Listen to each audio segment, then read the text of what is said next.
Good evening to all of you. It's been a wonderful Wednesday. I don't know about you, but my Wednesday has been really good. I've been up and about as usual, and this is what makes my life interesting, the way I can go around and help one person, another person, everyone. But tonight we're on for a good show tonight. And not, this is another episode of Advancing the Cause. And our theme for tonight is Desperation Is It. So just call up your friends, call up your neighbors, call them up, tell them drop what they're doing. Advancing the Cause is on. And as usual, we have sharing this space here with me is Dr. Mark Devonish, my very good friend. He speaks the truth and nothing else but his truth. Dr. Devonish is always there to join us, and he's joined from London, England. So you know the time difference there. And once he's here, it's because he's making that effort to ensure that we get the facts. So I think Dr. Devonish is going to pop up just now with us. Hi, Mark, how you Um, doing? Always I am doing here. I'm doing absolutely well, to be honest. I was just reflecting on the fact that we are on our third strike, and if remember correctly, we were given three strikes. If you can't recall exactly what I'm talking about a gentleman who placed you in the same lane as Susan Rodriguez, placed you in the left lane basically with Susan Rodriguez, but he wasn't aware of the fact that we don't travel in the left lane, we travel in the right lane. And when we say travel in the right lane, we're not being judgmental as in right or wrong. We're being in terms of positional, right hand and left hand. We travel in the right lane. So Susan Rodriguez travels in the left lane, and as you are aware, the right lane is what we actually use to overtake or to go faster. And in the process of going fast in the right lane, we were able to see others who were also in the left lane. So we had Corey McCoy, for example, from PvP, he's in the left lane. He's very happy in the left lane. He's very comfortable in the left lane. The fact is that we all breathed a sigh of relief when we saw that he didn't have any underage boys with him. That was very good. And even though he was in the left lane this time, he had no underage boys. And as we drove up, we saw quite a few others. And one of the other character that we saw in the left lane was Brad Jack. We were completely surprised. He was pretty well dressed. He had on tuxedo. He had on a black shoes, black tuxedo, red bottom shoes, and he was so well dressed. We had to all come to the conclusion. One conclusion we came to is that he just come out of the closet basically. So he looks smashingly well. So the point I'm trying to make is that it's very important that we are on three strikes. And we behave ourselves basically. But the gentleman who sent you that post, he's a bit confused. He doesn't know whether or not he's in the left lane or in the right lane. He's changing from lane to lane. He's swerving up from one lane to another lane basically. I think he's taking a lead from Jack G because Jack G tends to move from the left lane to the right lane. He tends to move bi-directional. He tends to be the kind of person who swings from left to right. In other words, Jack G, it's very important that he does not take his lead from Jack G because Jack G has been swinging both ways basically for years, and he's quite experienced in it. And this gentleman has to decide whether or not he's going to take the left lane or the right lane. But having said that, I want to say wholeheartedly that I pledge to behave myself basically because we are on our third strike, and I trust you. I trust you actually take the opportunity that to behave yourself also. Mark, thank you so much. I was lost for a minute, when you talk about the right lane and the left lane and so on, I was lost. But then I remember a couple of persons sent me this posting from this troubled young man, Johnny Welchman, I think is his name. Very troubled young man. And he is so troubled that he hides under a made up name. But we don't have time to bother with him because this was the same young man who had made a report that former Minister Raphael Trotman had something to do with him. He's troubled, so we're not going to even spend a lot of time on him. But tonight we're going to talk about desperation, is it? And when we look around what is happening in Guyana, especially at this time during the silly season, we recognize that honestly, at this particular time, with 33 days more to go before elections, it's desperation. Desperation is it. But before we go further, we would want to send out happy birthday greetings to quite a lot of our folks who would have celebrated their birthdays during this week. just today, I think it was, we have a young man from Barticle who is celebrating 103 years old. Man, he has got to be something more. And so we want to say happy, happy birthday to him. And we trust that God will continue to bless him and give him the kind of legacy he needs, or the longevity he needs to continue to live a little longer. I'd be happy to visit him, to hear a little bit of those stories, and to find out from him what has kept him so long. But we are Christians and we believe in what we read in the Bible, which says, 60 and 10 we have been promised, and if by virtue of strength. And so he has fulfilled that promise. His testimony that that promise is true. But we do have some other persons who we need to talk about as well. Just recently we have seen some persons losing loved ones, and on this program we always send out those kinds of sentiments where we extend our condolences to those persons who would have lost loved ones along the way. It's not easy to lose a loved one, but we trust that God is going to give you the kind of comfort you need even at this time. And we have Sister mm, Sister Humphrey, Keisha Humphrey, who would have lost her brother. And so we want to extend the condolences to her family, to her and her family. And we have seen one of our very own stalwart going to the great beyond, Comrade Vibert Welch. He served in the hinterland, quote unquote. They used to call him Black Buck. No disrespect to anyone. They used to call him Black Buck because of the amount of years he spent in the hinterland. And if you ask him about any location in the hinterland, even if he's sleeping and you ask him, he'd be able to tell you. Condolences to his family on this tragic, on this loss. It's a young man who we're really going to miss. But again, we pray that God is going to grant them the comfort they need. But Mark, while we're going on and on, we've got a special young man who we are going to bring on into studio with us. He has been very, very, very active out there. Recently we have not, well, before then we've been seeing some of his writings, and I always compare his writings with yours, and I'm saying, wow, wow. I met one, Mark Devonish, and I'm hoping that one of these days I could meet this other one. But I've been talking, and by chance I got to send him a message and so on, and then eventually I got to meet this young man. And so we're going to bring on stage, well, not on stage, the campaign thing got me going. We're going to bring in with us to join us none other but attorney Ronald Daniels, a fine young man who is going to come join us. Yes, he's going to join us, and we're going to talk about desperation, is it? And it's quite a lot we have to talk about tonight, Mark. And I know by the time we are finished here, you know what's going to happen. We can get some more cussing from you know who, your favorite Mhm. boy. We can get some more cussing from him. The fella in the But left lane. they fell on the left lane. So here he Mhm. is.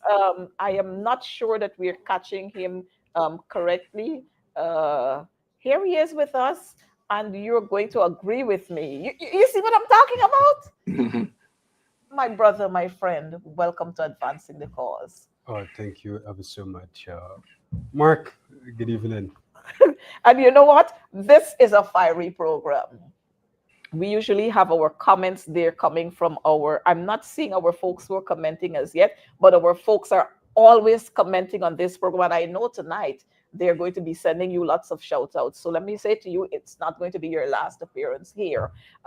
Outside of that, Mark, we're going to allow this fine young man, I keep listening to this song, Secret Lovers, eh? And the young lady was saying, oh, her guy is like this and that. And then one day she was going to the gym somewhere and she saw a fine young man and he was Mhm. looking. She, I'm a, she, I'm she, attributing that she. fineness to you this evening. And when we have our people, we have to compliment them not only on how they look, but on what they can offer to society, what they've been offering to society. And let me tell you straight, nobody can buy here. Don't even think that you could buy. He's not up for sale. They ain't got no price tag attached to him. So win, lose, black, forward, backward, wherever they're going, I don't know. But he is not up for sale. So y'all don't even think about it. But tonight we want to talk about desperation, is it? Because we've seen that happening around in our society. And more so since we're in campaign mode. We've seen, and I'm sure you have not seen this, we've seen streets being done all over the place. We're seeing streets that were already done. They're being, you're seeing them being broken again, some being resurfaced again, all kinds of things that you never see happening. You go into All Boys Town, you go into Sophia, you go over the river, everywhere you're seeing all kinds of things that have not happened in the last 5 years. But before you go there, you're going to tell us about Ronald Daniels. Who is Ronald Daniels? I'm sure our viewers would want to know. Thank you ever so much for having me, and might I Welcome. thank you viewers as well. Mark, I think that's an extremely generous comparison. I'm tremendously humbled that I would even be remotely compared to you. I I am bold enough to say that I don't fancy myself as anywhere near your competence in terms of the literary art. Ronald, this is not one of the things I will talk about me because my focus is invariably on other people. I'm really people centric. I am passionate about people. I'm passionate about young people, especially. I'm passionate about the development of young people. Um, I've had a lot of people invest in me to get me from point A to point B. Mhm. So one of my natural inclination is to continue to pay that forward. So in essence, Ronald Daniels is someone who gets his motivation from people. I'm enlivened by people. I take pride in having the ability to really serve people and to serve my countrymen. Good. So, operative, you're going to send us the first clip, so we can talk about that. But again, we're saying if Mark, if you notice on our background, we're saying we're putting people first. I think Mhm. operator is going to be able to zoom in that, and that's what we're going to talk about this afternoon. Um, Putting people first. We're putting small business first. We're putting the seniors first. We're putting the youths first. We're putting workers first, fisher folks first, farmers first. And this is what we have to do. This is what we plan to do so that we can remove the PPP. And there's only one way to remove the PPP, for us to go out there, get the work done, and have you, as our viewers, share that message so that we can vote the PPP out of office. So we'll take any one of the clips and we'll run with that, operator. So, Ronald and Mark, this is what we saw happening today. Thanks to News Source, this is what we saw happening today. Put the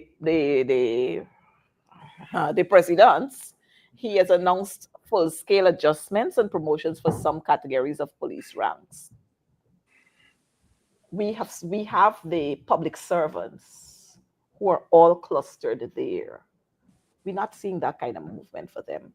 We have the teachers who, for 2 years, there hasn't been any promotions for the 2 years, but we are seeing this happening just 33 days before elections. Your thoughts, and then we'll have Mark's thoughts.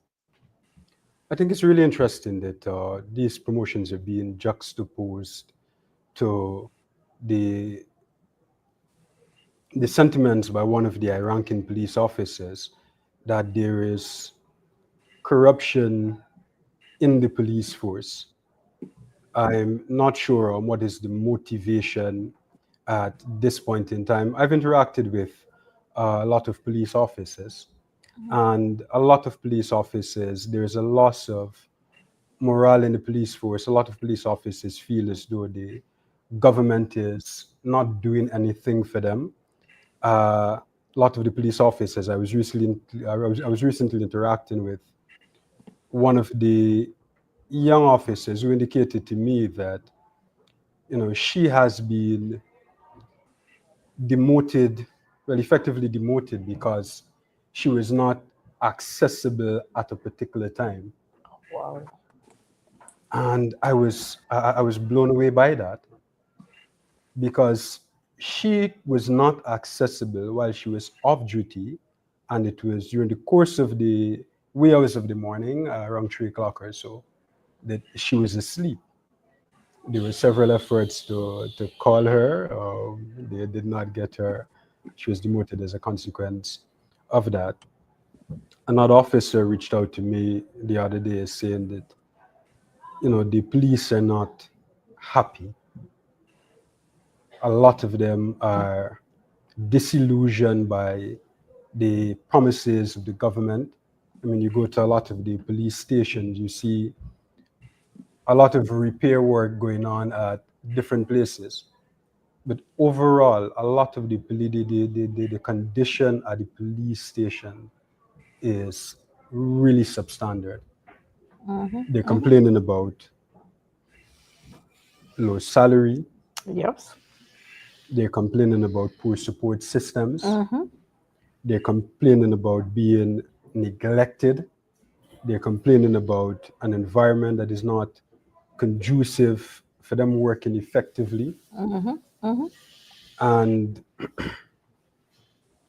these are cries not only in the police force, these are cries across Guyana. Yep. As you've intimated, Mm-hmm. the teachers are crying out, the public servants are crying out. We know the import of the armed forces, especially in the elections environment. So I think we can appreciate the undertones to motivate police officers in this climate in particular. Well, like one of our viewers is there saying the president's buying votes. And that's exactly what he's doing. But we know what is going to happen come September 1st. We know what is going to happen because I've been saying to folks, you can't neglect me for 4 3/4 years, and then a quarter of a year, you all in love with me. And you're showering me with all kind of roses, and you want to buy me chocolates, you want to do all kinds of ththings that you didn't do for 4 years, 4.5 years. We'll come over you now, if I can say it in that way. But we know that our police officers, they're intelligent and they know what they have to do. Mark, we'll have your take on this before we move to the other one. I am not sure. Mark, are you hearing us?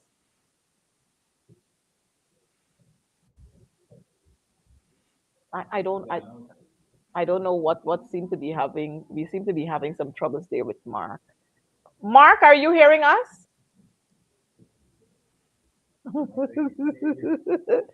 I don't know. Maybe he's having some troubles at his end. Um, but we are going to move on from here because this here is not just. We hear the talks about one Guyana and one Guyana, but how do we have a one Guyana when you have a large section of your workforce and you've been neglecting them and you continue to neglect them? But here is it. We know what is happening here. It's because you are going to use the police to trample on the rights of citizens before elections day and on elections day. So you're trying to prop them up. You're trying to prop them up. But we understand 19 fraud charges are no easy thing to deal with. And so you want to go and flower them up. But things are going to happen differently. Mark, are you there with us? Yes, I'm here. Yes. Right. So we want to have your comment on this photograph that we had up there. Okay. First, before I actually go into my comments, I would just like to thank Ronald for his compliments. To be honest, I think he's just trying to be humble. But Reality has lots and lots of potential because I have been privy to certain information as it regards to him. I read the Kaito News this weekend and I saw that he was a special person in Kaito News. And I read that he earned 500 marks in his common entrance, and that marks could have actually qualified him to go to any secondary school. But he went to Central High School because his father was more or less motivating him, pushing him to actually go there. I read also that he did communication before he actually did law. I also read that as a lawyer, when he went up to Trinidad and Tobago, he won awards, he won prizes. So we're talking about someone who's highly intelligent, who's very intellectual. And to be honest, I don't think I'm good enough. I don't think I'm fit enough to actually tie his shoe, lace basically. So I'm very, very humbled to share a similar platform with him. All right. In terms of my comments on what actually happened, it is just absolutely deplorable. It's just a reflection of how desperate they are. All this time he had to promote the officers, all these years, 5 years to promote them. He's arguing that if you spend 8 years, you should actually move from constable to corporal. But this has been happening for so long. And the fact is, the Constitution is relatively clear. It's not in his remit to actually promote them. Anyone below the stage of inspector, the person who actually do that promotion is the commissioner of police, is not within his remit. But he wants to pretend that he's all powerful, he's omnipotent. And you can actually see the desperation in them as he even go further. Today I was reading Kaichur News and I saw Robson Ben. I don't know what actually went in his head, but I have no respect for that man. I always consider him a clown. The reason being, I remember one time they had a fire and he went to the fire and he just essentially inhaled the smoke and said it's an arson. And the arsonist lives in Manhattan, America. He was trying to refer to Mark Benchcomb. He is so stupid. Anyhow, he come out today and he said the conditions in the prison, the conditions in the police station and the lockup is deplorable, and we need to do something about it. But what he failed to realize, like myself and others, we have been brought up in the ghetto. We have friends who would have gone to prison. We have friends who would have been locked up. And since I've been growing up as a little boy, I've learned and I've understood that the lockup are deplorable states. You lie in the concrete where your excrements are not too far from where you are. I also remember Mark Benchcomb put in a very, very loud post on Facebook stating, describing when he and Freddie Kassoon were arrested and they were in the lockups and it was so deplorable. Freddie Kassoon was actually crying. And the fact is, United Nations human rights people were down here 2 years ago and they more or less said the state of the prison is deplorable. We need to do something about in regards to human rights. America's State Department produced a report in 2024, I think, outlining the deplorable state of the prison. No, in 2020, the deplorable state of the prison, how it is inhumane to be in the prison. Robson is trying to give the impression he was so distressed when he went in there. But where were you all the time? This problem has been existing for decades. How suddenly, as soon as election time comes, he suddenly realized that he's very distressed in the prison. But I'll tell you why he's distressed. Because when APNU AFC win this election, lots of them will have their new homes in those prisons. So he wants to ensure that he improves the standard of it. And that's the reason why he's going about. I know we're going to talk a little bit in more detail as it relates to poverty, but we have been impoverished. 50% of the population has been impoverished for the last 5 years. So what's happening at Orphan? And he suddenly realized that he has fancy policies. I haven't even read his policies because I've said, if you haven't changed anything in 5 years, there's nothing you can tell me that could tell me that and convince me that you're capable of making any difference. So what we can actually see with the PPP right about now is that they're absolutely desperate and they'll do anything desperate. As the saying goes, a drunken man may clutch a straw, but people need to understand we will not be giving them a straw. We'll allow them to drunk politically. Mark, if I may Go just right come in ahead. there. Go right ahead. I read that article this morning. That is perhaps the first official piece of material I read this morning. And it started my day off in a state of anger. And I personally don't usually get angry. I was so upset when I read that article. And I'm thinking that the Minister of Home Affairs cannot be serious. He could not be serious. Mm-hmm. I work as an attorney in the criminal justice system. I go to the police station often. I go to the prisons often. I went to visit an 11-year-old boy at one of these stations, and it reduced me to tears. It reduced me to tears seeing the condition the boy was in, and it broke my heart even further to see the response of his father in those circumstances. This 11-year-old boy was on the tile, lying down on the tile, Wow. no jersey, nothing on the tile, and there was water on the tile. I don't know whether the water was accumulating from somewhere, and I could not believe it. And there was a female police officer at the station who had her children at the station at that point in time, in the comfort of another room. And that is an 11-year-old child. No, no, no, no, no. You're not telling us the right story. An 11-year-old An 11-year, in the lockup. I kid you not, an 11-year-old child, An 11-year-old in the lockups. an And we 11-year-old have child a young in man detention. by the name of Kevon Lorrimore, who has been sentenced to 9 months in prison. And we can't see a picture of him going into the prison as yet. But for the last 2 or 3 times, we heard, oh, he had a mild heart attack, he had a something, and he is in being accommodated in the comfort of a hospital on a bed, properly made up, and all of that. And we're having an 11-year-old. I looked at that child. I have one of my sons is 10 years old. And I look at him and I saw my son in him. And you could imagine how infuriating that is as a parent.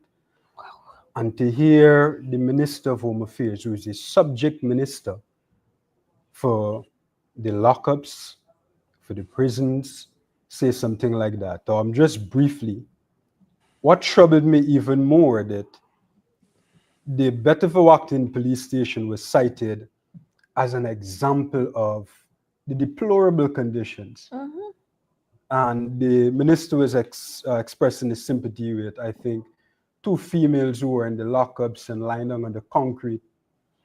Roxanne Myers, when Yes. she was arrested, Yep.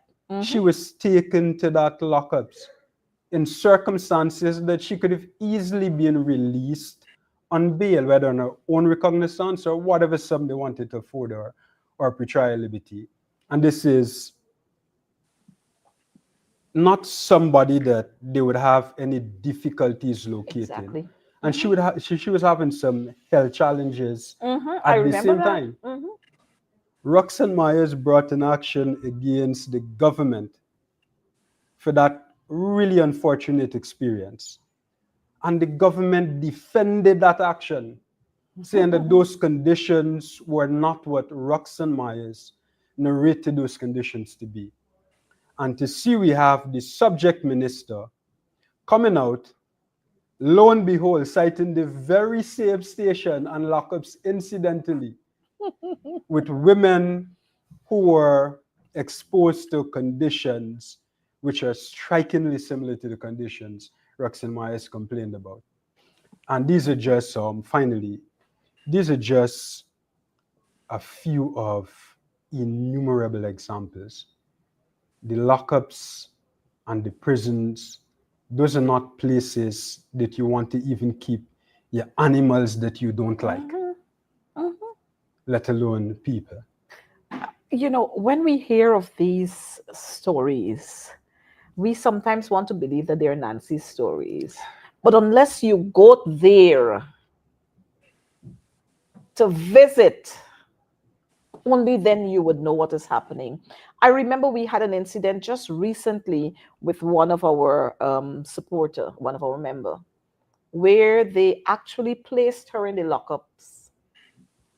And don't talk about the conditions. As a matter of fact, she said to us that there was a 16-year-old there. And rather than her worrying about why she was placed there, she was worried about the 16-year-old and the 15-year-old that she met there. And why they were placed there. They had them there because it was said that they were part and parcel of a protest action. And so they just went into a community and they rounded up a few young people and then they dropped them in there. And it is saying to us that rather than we using the system to reform our people, we are creating criminals. Because an 11-year-old having to sleep on wet tile and enduring those kinds of hardship, harsh conditions, when he gets out of there, is like what the children would sometimes tell you, licks his bun and cool, so I can take it. He would tell you, I could go back there because I endured 2 or 3 days there. I could go back, there's not nothing. It's a system that is intentionally calculated to dehumanize you. Mm-hmm. And it is Mm-hmm. part of that more sinister type of disposition to rob you of your humanity so that you don't stand up for what you deserve in this country. And do forgive me, Mark, I know that you're eager to come in here and I could understand that enthusiasm. As a medical doctor.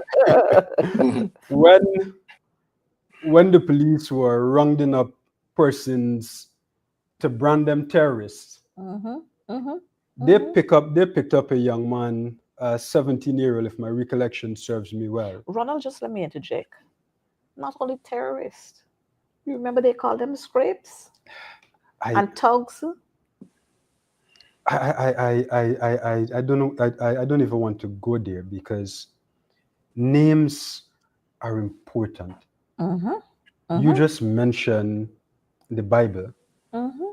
and normally when you're being elevated from one level to the next in the biblical stories, you see there is a change of name Mm-hmm. because Of names where you're represent going. things which are Mm-hmm. prophetic. Mm-hmm. Mm-hmm. And when we call our people that, people whom we have a mandate, whether they give us that mandate through the ballot or Or not, we not. have a Mm-hmm. collective mandate as a government to operate in the best interests of all of those persons.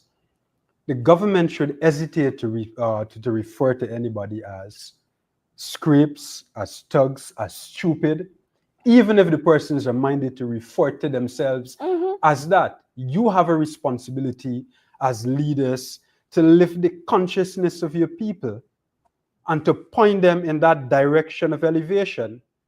And when you're going to degrade them from the very label that you put upon them, you're not going to elevate them above that label in any facet of life. But to make the point I was going to make just now, they picked up this 17-year-old who was in the vicinity of courts at Diamond, and the police put a beating in him, and the police picked him up, and they dumped him in the lockups at Diamond police station there. Somebody called me, they notified me, I went down there. I spoke to the young man, and he narrated this really horrific experience he had at the hands of the police. And this is just one of many that I interact with on a near daily basis. He said that they just bundled him up with a couple of other folks and they beat him. He kept insisting that he was not a part of what was transpiring. They didn't want to hear that. Mm-hmm. They beat him. And if that were not enough, the conditions under which he was put were deplorable. When I spoke to the officers who were in charge, the officers admitted to me that they didn't have anything against the young man. And I said, you need to release this fella because I'm going to make a whole lot of noise about this if you don't release him. The officer said to me that he's going to release him on bail, I think, in the sum of $30,000. I said, you can't be serious. You have just confirmed the narrative of the young man that you have absolutely nothing against him. But you still He's put it. already been brutalized at the hands of the police, and you're still looking to impair his resources by calling upon his parents, who are poor people, to fork up $30,000 to release him on that basis. So I made some noise to release him, but the sad thing about these circumstances, even when you talk to the people who are subjected to this type of treatment, they don't even want to take it further because they're so afraid, they're so traumatized. Mm-hmm. Mm-hmm. They don't want to risk being victimized anymore. Yeah, that is so true. That is so true, Ronald. And it's the same thing that is happening right now We have, when you look at some of the political meetings, especially the PPP's meeting, you see a whole lot of people decked out in red t-shirts. And then, sometimes you might see somebody that you know there and you call them up and say, what happened here? Miss, I'm sorry, but I'm a contract worker. I'm a 10-day worker. And they tell me I've got to put it on or I have no job. Or you're a contractor. They gave you a contract. And if they tell you if you don't put it on and come to the meeting, that's it with the contract. And this is the kind of fear that citizens are living under. Mark, we're going to bring you in just now. We have the public servants, and public servants, a certain grouping of public servants, they are scared to even sometimes talk to Coretta McDonald. Simply because they don't want somebody to tell them tomorrow, oh, we're transferring you from this department to another department. I've seen education officers within the Ministry of Education. One young lady, I had a post there, and she simply pressed the like button. The minister herself called her. And so that's the kind of fear that they're instilling in people. And that's why many persons prefer to stay home, and they tell you secretly, we know what we have to do, but I'm not going to come out to the meetings when you have the meetings, but we know what we have to do. People are afraid to talk about issues. And while we're on that, we're going to go to this photograph that we have up there. But Mark, we'll take your comment coming from that angle that you operate from, that medical angle that you operate from. I think PV forever long has been putting pressure on people, has been victimizing people. I recall when I used to work at GPHC, and part of the reason why I left Joshing Hospital is because of the blatant discrimination. My wife would always tell me that I should have actually come with an advisory, because the advisory should actually inform people and let people know that I'm disinhibited. So if I see something, I have to speak about it. And one thing I realized at this Joshua Hospital is that all the senior positions are being occupied by certain persons of certain race, and other persons are being excluded. I had a friend who happened to be an accountant. He has a degree in accounting from University of Ghana. And his boss, who's a PPP affiliate, probably has a couple of CXC. How could that be? A boss to someone has a couple of CXC, and this accountant essentially has a degree in accounting. And because of the fact that I was very outspoken, I was very disinhibited, I was essentially fearless, they desperately tried to victimize and discriminate me. And I recall, for example, when I left Ghana, I didn't even resign, because I know if I resign, automatically they will blacklist me at the airport. So I can't leave the country. And that is all part and parcel of PPP. Going back to Robson Ben, I was happily brought up in the ghetto. I was brought up in Prince Street. I have lots of friends who were failed by the education system. And as a result, they went in the wrong direction, happened to go to prison, happened to be locked up. And you're having conversation with these guys, and they're describing the conditions that they had to be under. And it has been existing for years. I remember as a young man, I was probably 8 or 9 or even 10 years old. We would play football on the road. And when we play football, we always have to have our eyes on, because there was this tapir, white tapir, I remember it clearly, has written on it 999, and that was the police. And they will come to harass you just to play football on the road, just because you're in the ghetto. They think you're voiceless and you're powerless. Directly opposite us, they had some coconut tree, and some young boys who want to make some cash would actually go and climb these coconut trees and pick some coconut. I agreed to in the letter of the law, it is stealing, because state's property. But then the police should realize there are bigger crimes to actually deal with, other than someone stealing a few coconuts. The police will actually have these guys being chased. And our yard was a thoroughfare that led from Prince Street to Norton Street. So they used to always invariably run through our yard. The police would be firing gunshots behind someone who has stolen 1 or 2 coconuts. So when Robson Ben come and said that how police has to operate where they respect people, they haven't been respecting anyone for quite a while, and he was aware of it.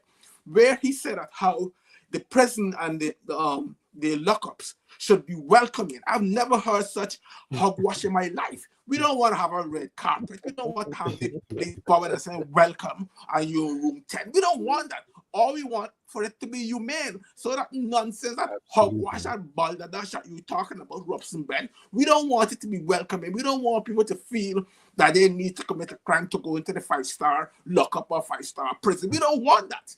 All we want is for it to be humane. And suddenly to come out now and suddenly realize that these steps has to be taken, it just makes me very, very uncomfortable.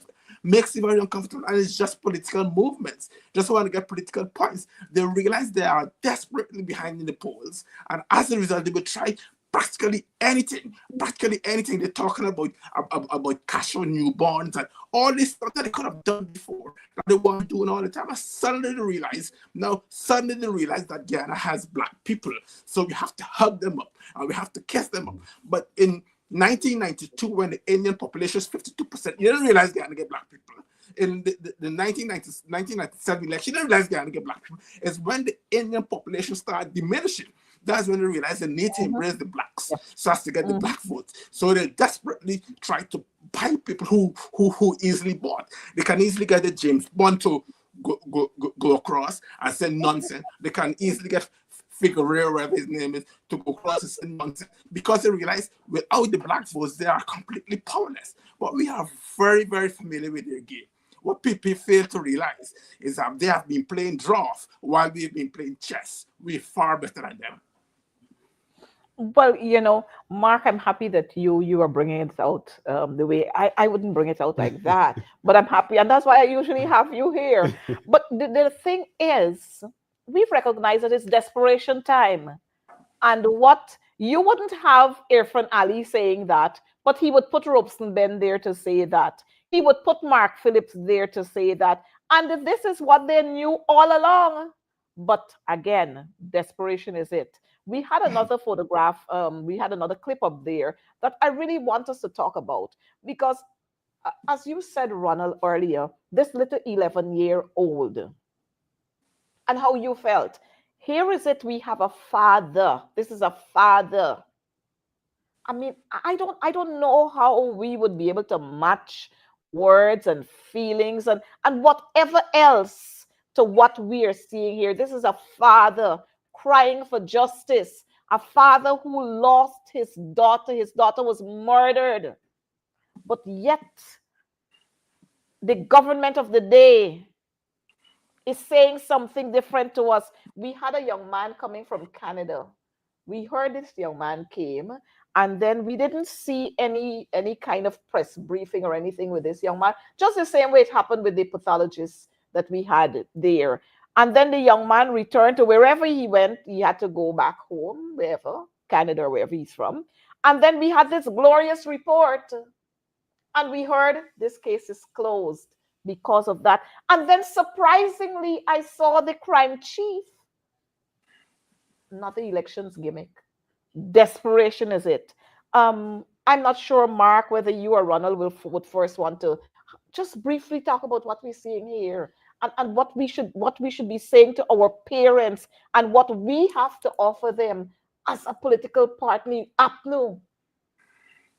What we're seeing there with Sir Brian, that is a pit stop along a long and treacherous journey. Mark just made reference to the to the government competition across the corruption perception index, across the US State Department reports in terms of how they have systemically and systematically treated people. Mm-hmm, mm-hmm. We don't get there to what this young father is experiencing overnight or by the click of a finger. We start by rounding up young men in the streets, like Mark was talking about just now, who they just profiled. I was picked up by the police on several occasions. Very early in the morning, I'm going home from my girlfriend to get ready to go to the University of Guyana. I was a first-year law student then. And the police picked me up for robbery. Jeez, you. They picked me up At night on the car, and I'm going to meet my brother-in-law so that we can go into the bush. And I was a surveying technician then. I'm going into the bush to do land surveying. And I was picked up and I was told that I'm going into the bush to rob people. Oh, wow. And those are just two of very many encounters I've had with the police. So I can tell you from my first-hand experience. And the police act with impunity because they're protected by the government. They're carrying out the mandates of the government. So we move from profiling people, then we move to arbitrarily locking them up. I represented a young man the other day, a colleague and I represented a young man the other day. He was charged for a double murder of an East Indian father and his son, who quite unfortunately were gruesomely killed. They were stabbed collectively over 60 times in the Campbellville area a few years ago. Mm-hmm. The police saw him on the corner. When they found the bodies, several persons gathered, as Guyanese would do, gathered to see what's going on because the bodies were in the home in a state of decomposition and so. And they looked at this young man. And you hear the police, when the video recordings are being played in court, saying, oh, look at that group there. Look at that one there. And the one that they pointed out, he spent several years in jail. The police picked him up and they manufactured a case against him. The judge commented strongly on it. So we don't get to there.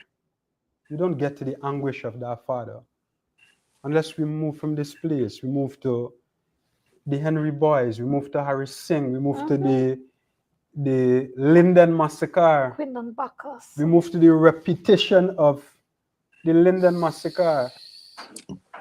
So this is just quite unfortunately what has happened to Adriana Young, and I say that with thick emotions because this is an incident that involved every single body. Mm-hmm.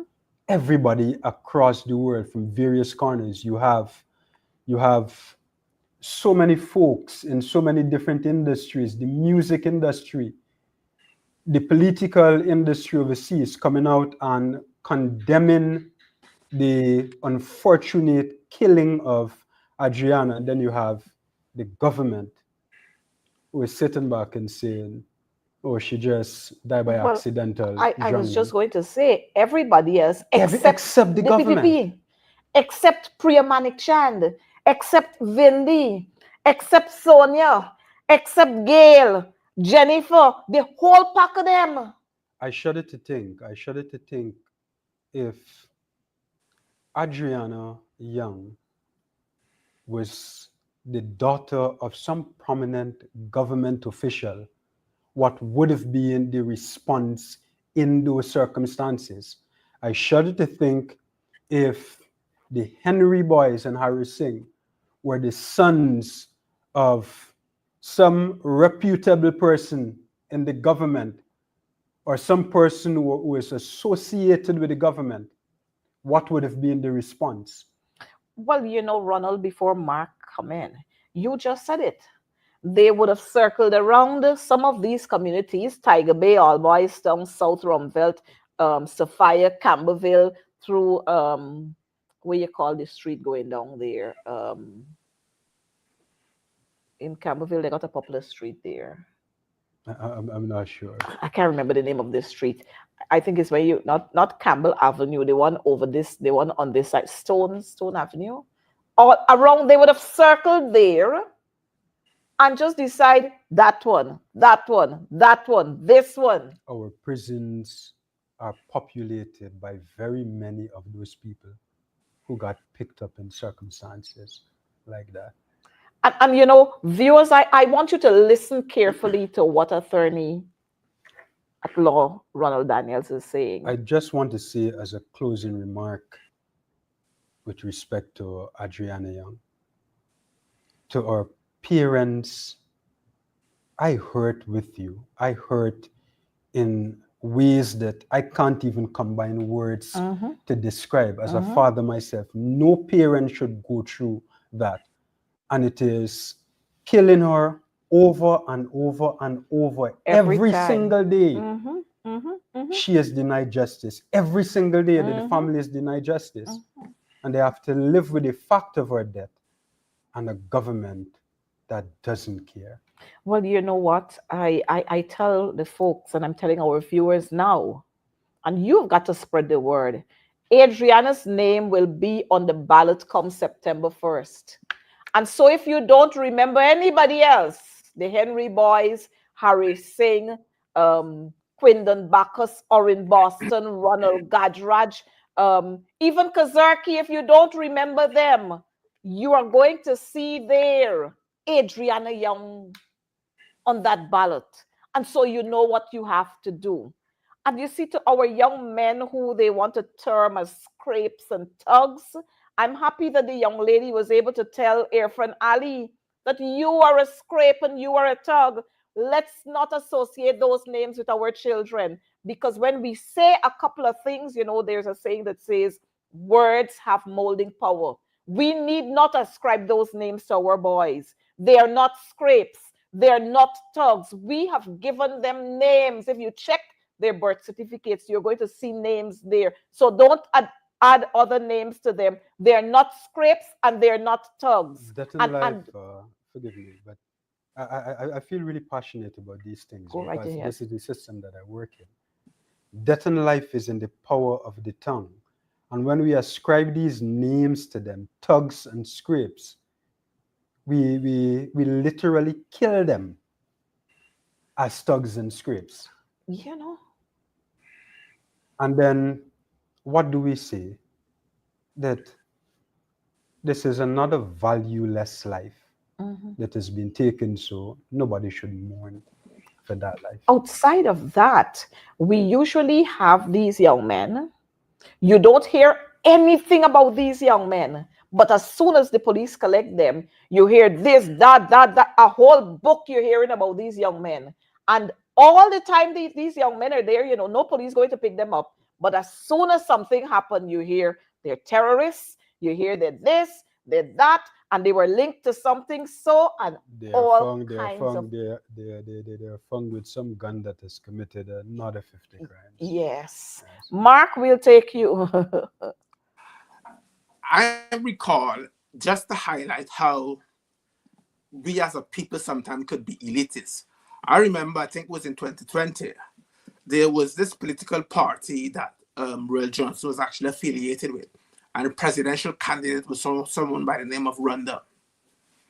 And unfortunately, Ronald's son, 14-year-old son, took a gun and shot himself in the head and committed suicide. And everybody on Facebook was going on and on and on and on and on. I sympathize with her. I understand her pain. But there are lots of kids committing suicide in Babu John. Why we don't have those kind of emotions when it happened? There are lots of kids committing suicide in Tiger Bay. There are lots of kids committing suicide in Old Boys Town. Why are we selective? Only when it's someone prominent, then suddenly we start to get all emotional and emotive. And we have to literally be held back because our tears are flowing fountain. Simply because there's someone who's prominent. And that's very, very concerning. Adriana's case is a case which shows that in Guyana, there is a tier system for laws in Guyana, and certain people will get certain treatment and others will get certain treatment. And when you actually look at Adriana's case, you realize that if she was someone influential, if her parents were a teacher, for example, a lawyer, a doctor, someone influential in society, they would have been treated differently. But because they're very poor, they treat them with total disdain. And that's very concerning. And to use as a political tool and to say that how the case is still open, we have reopened the case. What the reason that you opened the case for? What's the legal basis? If it goes to went to the DPP and DPP say you don't have a case, what's the basis? What new information you have? What new information you expect to get? Because the only way you can actually reopen a case once the case is closed is if you get new information that would make you believe that we could actually take this case to court and we could actually win this case. But it's just a political tool because they realize they're getting desperate. They realize that this Adriana issue has really gotten lots of people angry, and that this anger may be reflected in the polls when they go and vote. So as a result, they want to give the impression that they care about Adriana, but I want the Adriana parents don't fall for their trap. All they're simply doing is saying it's open as a political tool, and it's absolutely desperation on the part of PPP. It is very concerning, very, very concerning when you have to live your life in Guyana, knowing that your life has no value. And as Ronald was actually saying, a name means much. A name absolutely means much. I remember one time over here in the UK, one parent decided to name our child Adolphus Hitler. And the state came in because they considered that as child abuse. You setting this child up for failure. How are you going to name your child Adolf Hitler? You may be admiring Adolphus Hitler, but that doesn't mean you have to put that on your child. So a name is very, very important. And that's the reason why we as a people, we are lost, because we have no identity. The name we have is not the name that belong to us. Ronald, Mark, Coretta, those names are actually placed in us. So as a result, we lost to a certain extent. So the names absolutely mean things. When you're going to call someone a tub, when you're going to call someone a scrape, as Ronald's actually highlighting, it's to show that you don't value their life. And I've seen it lots and lots of times. As I said before, our yard was a thoroughfare. And you see that the police will just come and harass people and shoot them. I remember, for example, finally, in this around by where I was brought up, there was a place called Kylan Yard.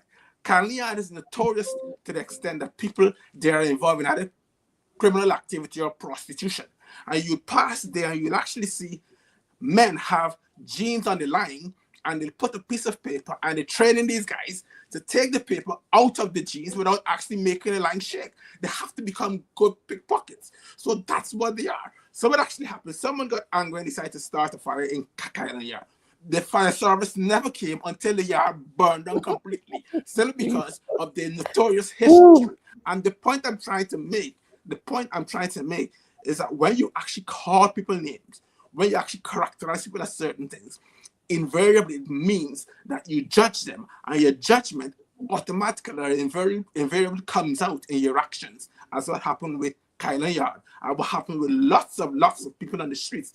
I remember, for example, during the election in past, people be calling black people all manner of names, hungry belly, and all manner of names, and that's the way they actually see you.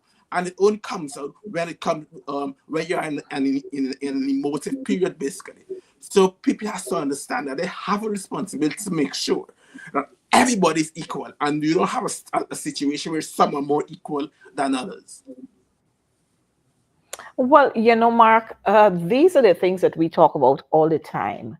The way this government see Afro-Guyanese and poorer Guyanese people. We hear about this one Guyana, and in our minds, we're thinking it's one Guyana, 83,000 square miles.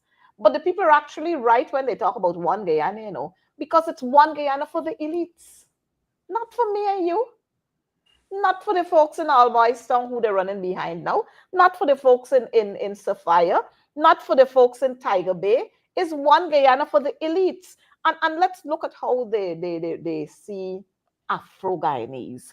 Here on screen, we have the parade ground.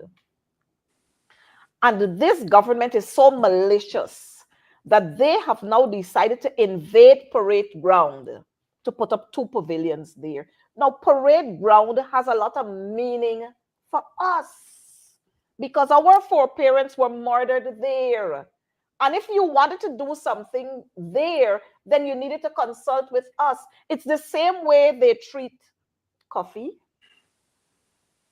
I think you're old enough to remember when we used to have the fountain and lots of lights around the coffee. What do we have now? We see all kind of madness being thrown at coffee.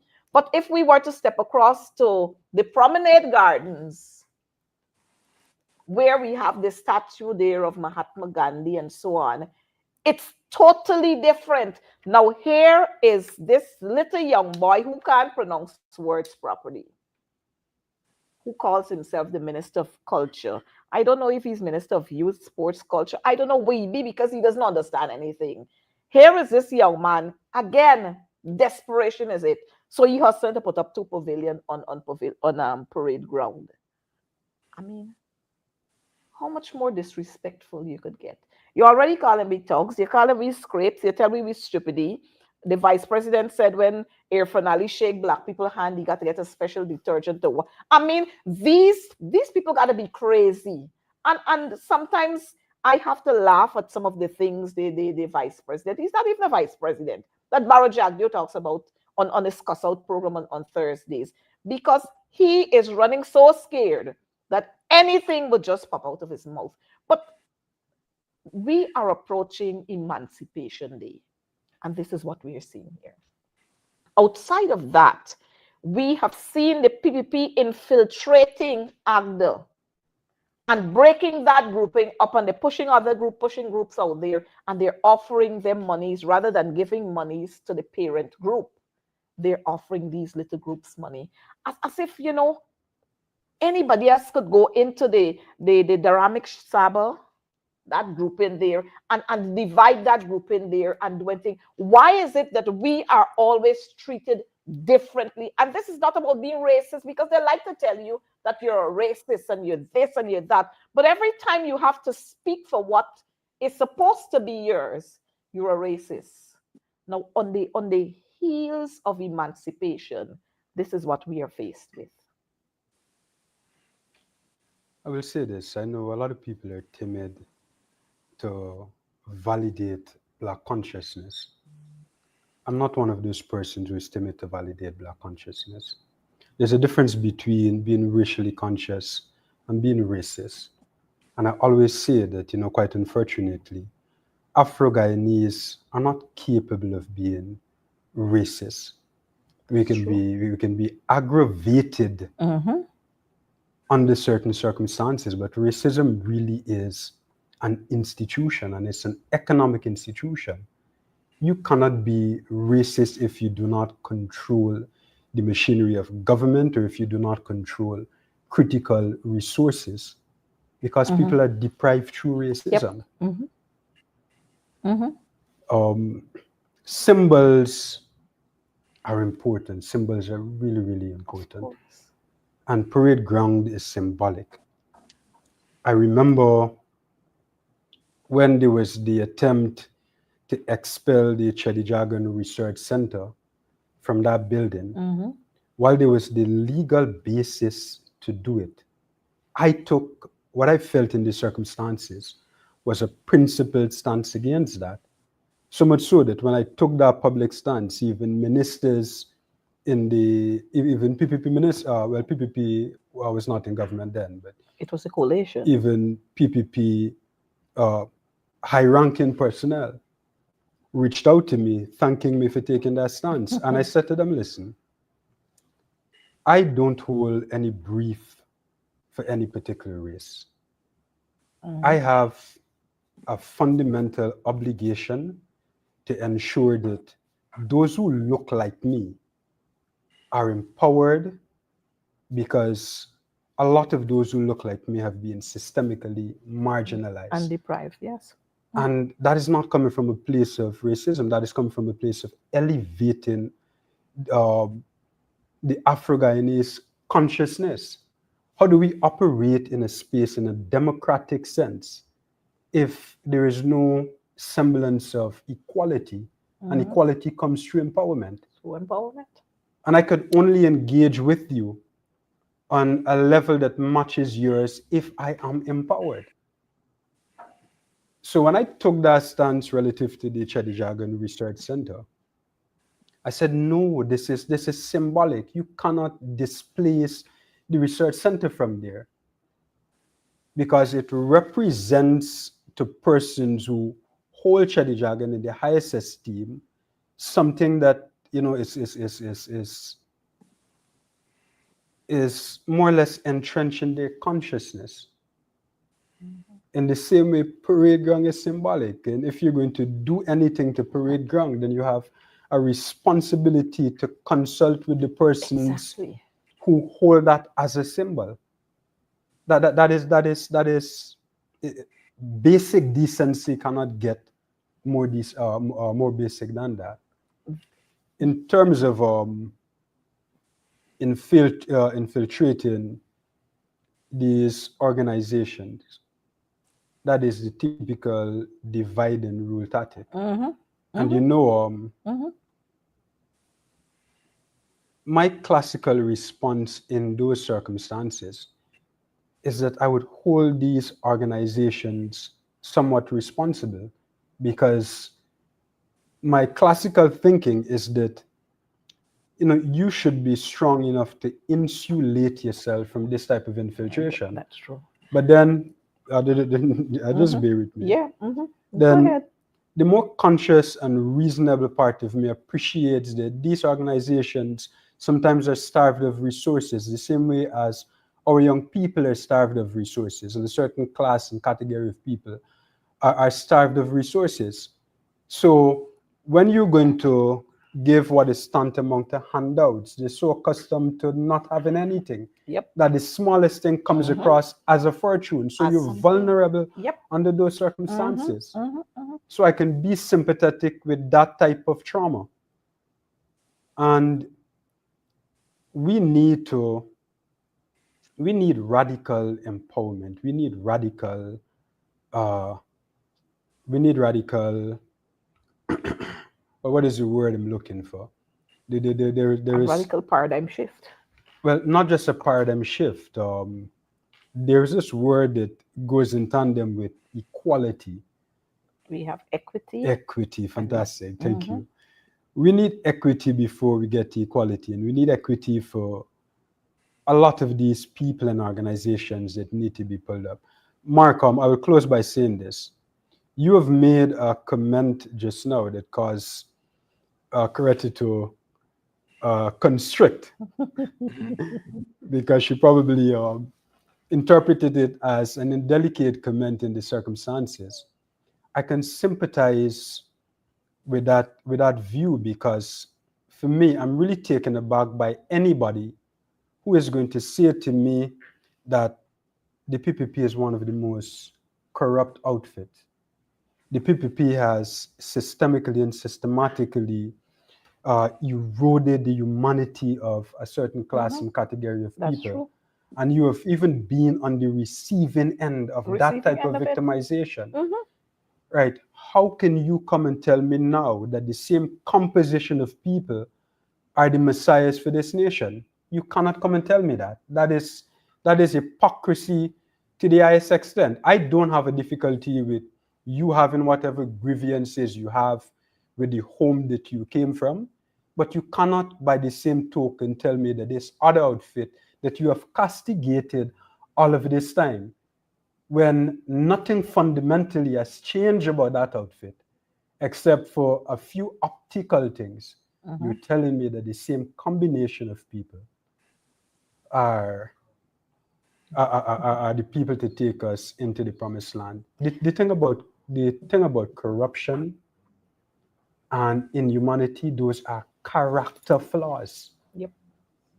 And character flaws don't change by the click of a finger. You That's can't it. change that by the click of a finger. Mm-hmm. Mm-hmm. Mm-hmm. I think I've And, said it. and I'm you know, sorry. before Mark come in there, this is how they have pushed our people to the wall.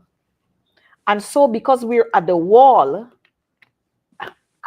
and you're trying to scramble there, anything that pass along, it would be Christmas for you, and you would want to accept it. That is a trauma Not response. not recognizing that in doing that, you're more than belittling yourself. You're bringing yourself down to the level where you have now become a handout nation. So every minute they come, a 50,000, 100,000, or something. We're hearing about some big 250 or something that is going to be distributed just before elections.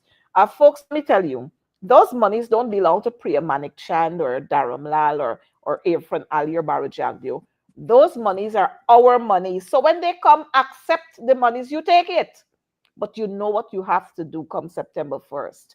And when we talk about victimization, I mean, all of us have had our taste of being victimized at one point or the other. The same Barajagyo who go out there and talking all kind of foolishness. And that's why sometimes I'm upset when I see our people are allowing, and I'm talking here about Guyanese people allowing Barajagyo to walk around their villages and hug them and pick up your children and playing with your children, your child's hand and all kind of thing. Don't get these crosses around you because they don't love you in any way. 4 3/4 years, you will love me, you love my child, you're coming out to hug my child and posing with my child to take out pictures. We got to stop this kind of nonsense. We must understand that there's no price for us. Whether your hair like mine or your hair straight, there's no price for us because these people don't see us as being valuable. Look at what has happened to our Amerindian, our indigenous young girls. Dharam Lal, for example. I'm sure the operator got something there to do for us. But these are the people who come around as crosses to us. And at this time, they're coming to behave as if they're the saviors. You know, I've had my own bit and to deal with when it with the Jagyo and as being general secretary of the Guyana Teachers Union. And even now, the teachers are suffering because the teaching force is primarily Afro-Guyanese. And so they're going to do anything to stifle our teachers. As a matter of fact, last year when we took industrial action against this government, let me rewind.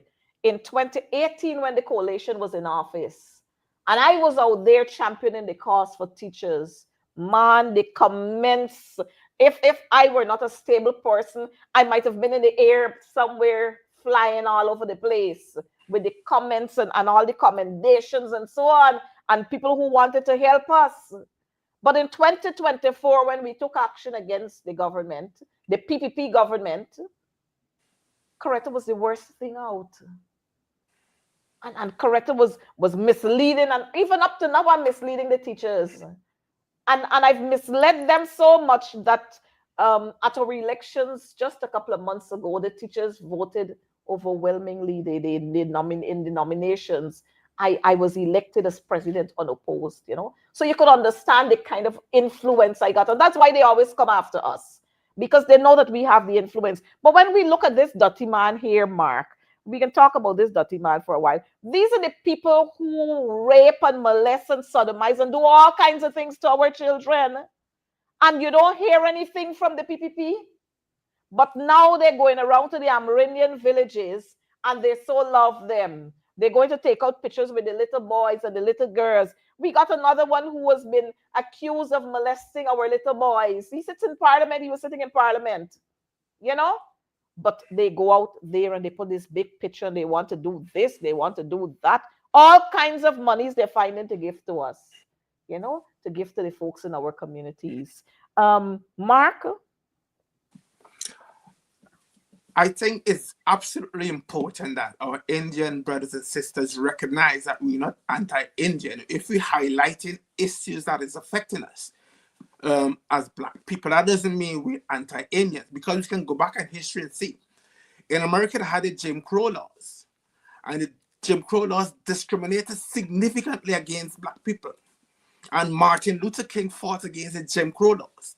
But I tell you this, if whites weren't right-thinking, whites weren't thinking that what is happening to Black people is totally wrong, we would have still been in Jim Crow laws. If you look at apartheid, for example, we had to have white involvement. So the point I'm trying to make to Indians, you don't have to be in a tribe. If you realize that there are issues that are affecting Black people, you should be prepared to stand up for justice. You should be prepared to speak out. And if we speak out, you just don't assume that we're doing it because we don't like you or we're racist. We're just highlighting issues that actually affect us. And we've seen from history that other races have come and supported us during our cause. We can go to Parade Ground, for example. There are lots of theories on leadership or how leadership works and how leadership should be done. But my strong conviction and my strong view is that a good leader stands back and guides those that he's leading. A good leader never stands in front and pulls.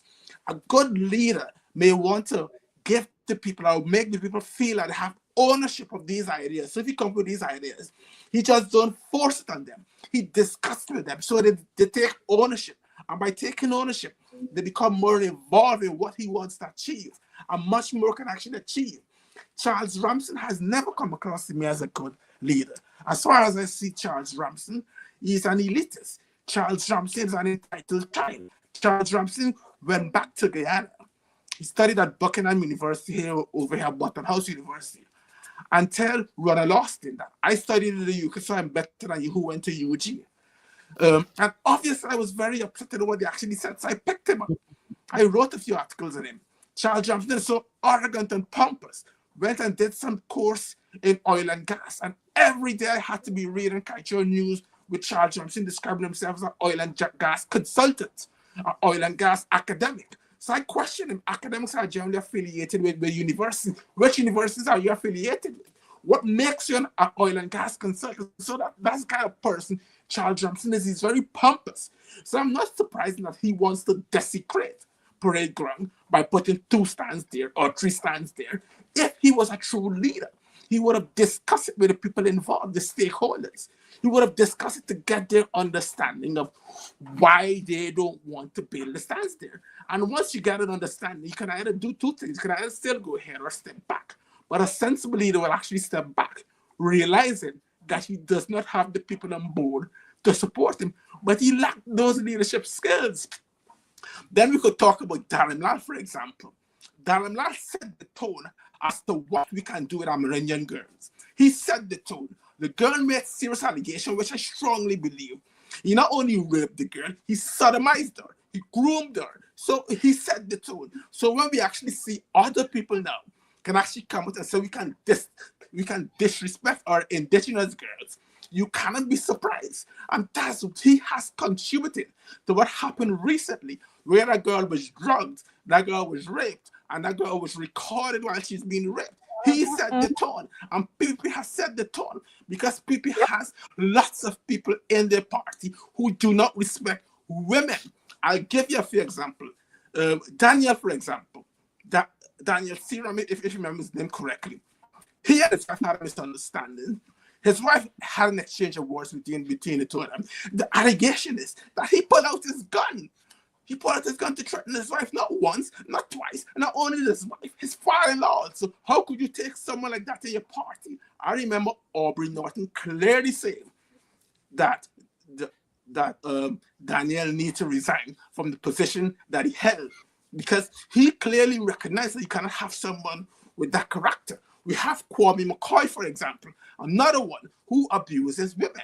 We have Dr. Barry Ramsaran, who told a protester, I will get my girls to come and strip you and I'll slap you. We can go on. We have a long list of them. So I'm not surprised. So if people are seeing these are the leaders and these leaders are disrespecting women, automatically they will feel they have the right to go and disrespect women also. So people like Darren Lal, for example, should hold his head in shame. But clearly we wouldn't hold his head in shame. Because to hold your head in shame, you have to have insight. You have to have an understanding of what you've done wrong. I don't think he believes what he has done is wrong because PPP as a political party of pedophiles and rapists and women abusers. So they will take him in and he will feel completely at home.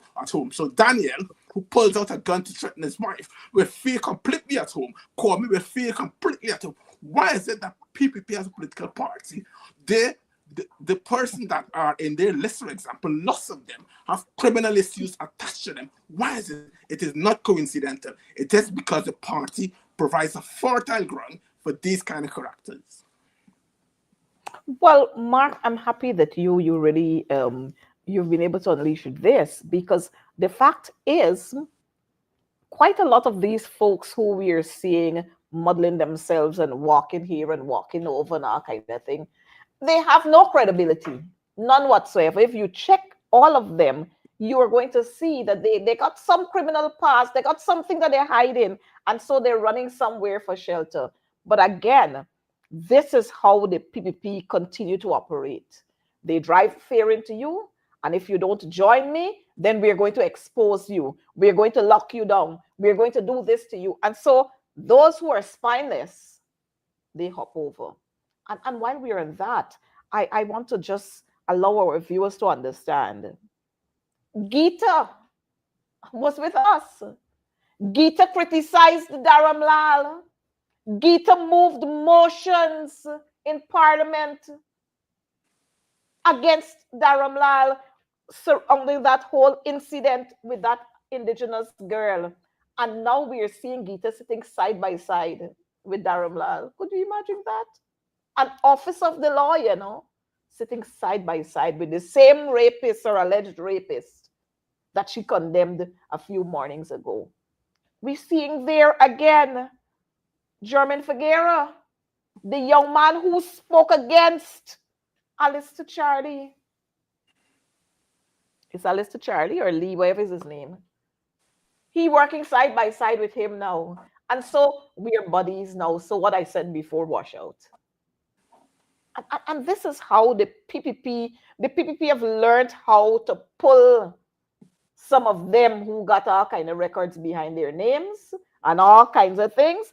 They have learned to pull them in and fix them so that they could work with them. So everybody would just look at you and laugh at you. But we got better things to do, We got better things to do. We're putting people first. Absolutely. Putting our children first.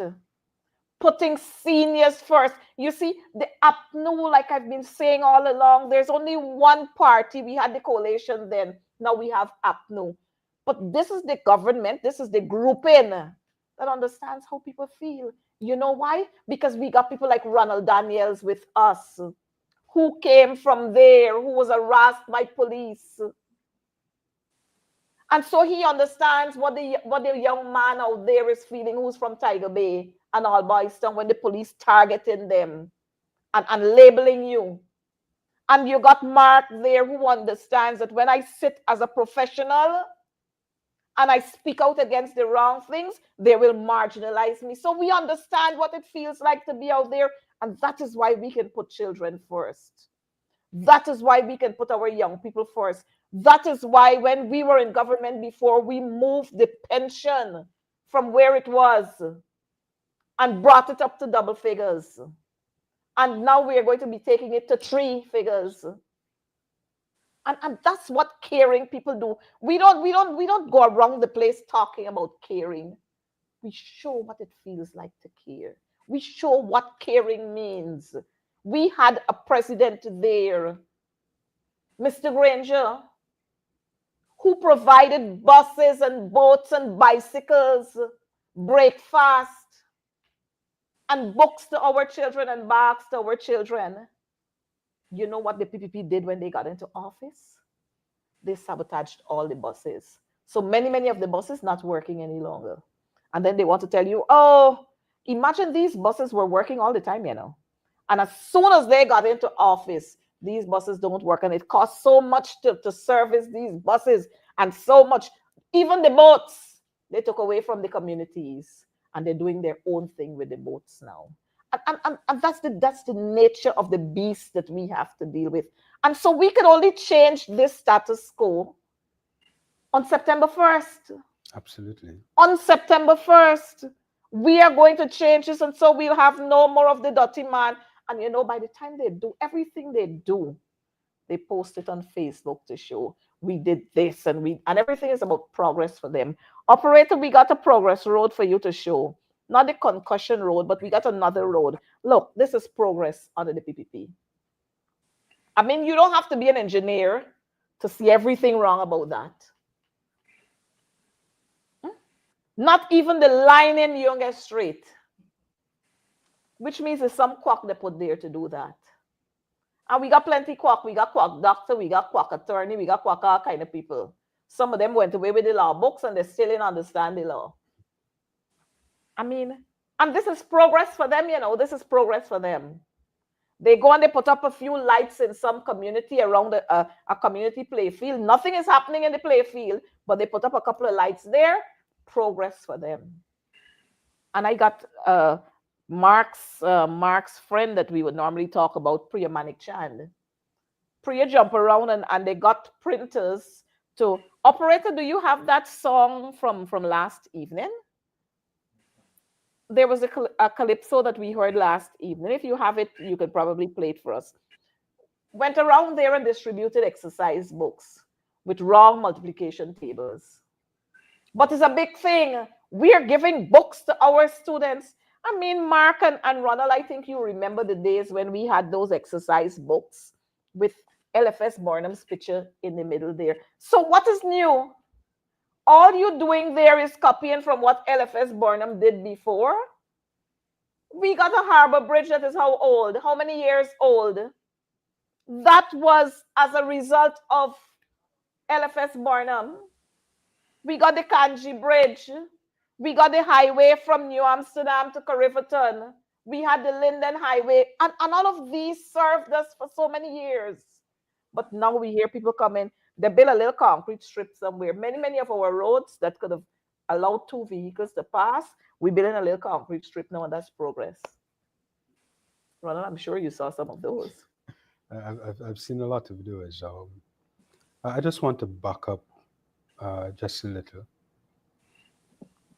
And I dare emphasize that symbols are important. Mm-hmm. Now, when we're going to be bold enough to put to our electorate certain people, in spite of the trauma those people have inspired in children, inspired in parents of those children, Mm-hmm. and inspired in the wider society, who are sensitive and sympathetic to those types of abuses, because those things are prevalent.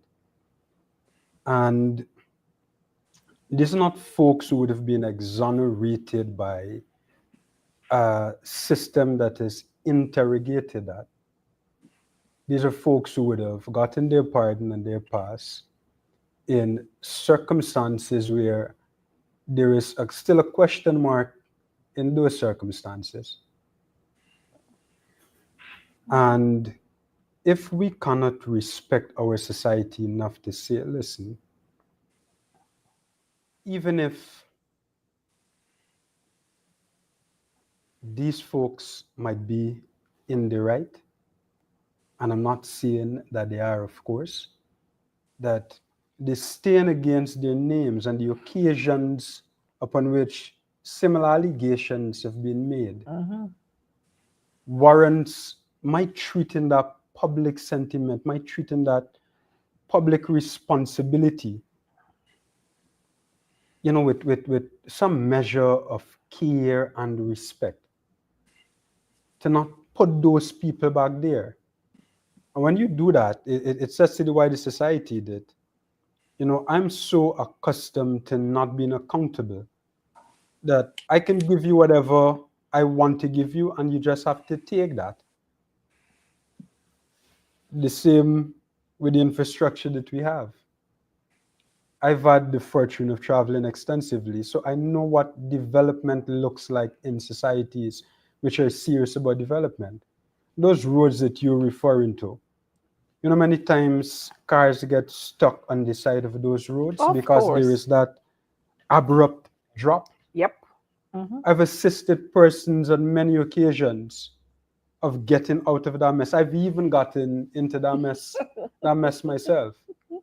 Got your car scratched too because two tried to pass at the same time. And too many of these infrastructural projects are substandard. And you've cited examples of investments which were people-centered. And when the investments are people-centered, you give people things which are of the highest quality. Mm-hmm. Look how long the Linden Highway has stood up for.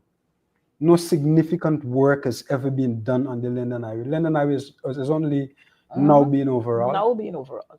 I've grown up in the village. I've grown up in the rural areas, and in those villages, there was these brick roads, and those brick roads have been there for decades. In really good condition. And some of those roads, they had trouble digging up those roads to put these other roads. We still have clay brick roads in Which some can parts. last in any time, eh? Absolutely. Putting on this other infrastructure that isn't lasting anytime. And then every minute we're running back to the consolidated fund to make up hundreds of millions of dollars in shortfall Mhm. because we're using these things as cash cows. Mark, you said something earlier about where the police should be concentrating their energies and not to be running around victimizing young men, especially who they're profiling. The police really should be tracking down corruption. We have all of the indices saying that we live in a very corrupt society. And corruption is really a crime against humanity because you are redirecting resources which should go towards elevating the quality of life of the people to put in your pockets. And it's these substandard and deficient investment that we're making in people that have the people getting involved in all kind of social travesties and being treated badly as a consequence for not only the legitimate instances, but the bulk of instances which you manufacture. It is these types of circumstances that have cultivated this type of handout culture that people are Mhm. suffering so bad, you just want a handout. And then there are those who, are smart enough, those who come from privilege and are smart enough to appreciate, well, these people are really operating from a place of deficiency. So I'm going to capitalize on that and form that into a movement. My decision is an extremely easy decision as to where my support lies. My support lies with those who are people-centered, those who are people-conscious. My support lies with the APNU. My support lies with the leadership of Aubrey Norton, which I have Mhm. the utmost confidence in. Mhm. That not only is he somebody of the highest integrity, he is somebody who cares, and we need caring leadership, not leaders who just care for themselves, that they're going to uh, make themselves obese on the resources of the country and make those who are connected to them obese on the resources of the country while the rest of society is impoverished.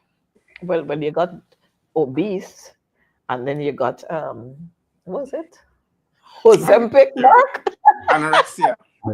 Mark? Anorexia, I think.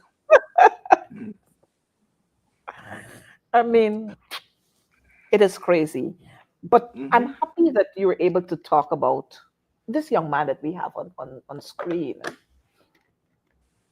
Aubrey Compton Norton, household name. But this man would not be liked by a certain group of people. And we all know why. Mark, your take.